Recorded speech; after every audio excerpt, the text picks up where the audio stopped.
Ex-inmates, what was the most frightening thing you saw in jail? Not me, but my husband spent a few years in jail as a young adult. He tells this story on his first day in the jail yard, how the tough guys who had been in for a while had a way of checking the new inmates' egos. They would go up to each of them and ask them how many push-ups they could do. If you brushed off the question and sort of just laughed like my husband did, you'd be safe.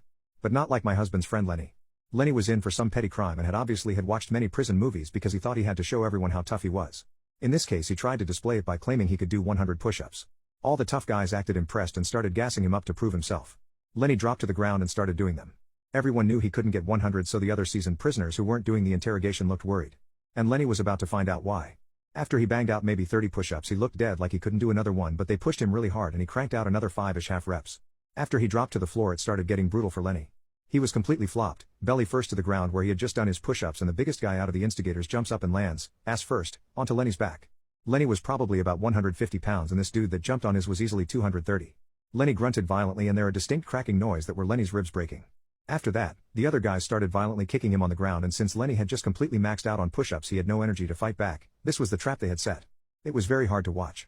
The prison guards eventually broke it up, but at that point Lenny had already gotten beaten to a pulp. Apparently 3 of his ribs had cracked, and he had a broken nose.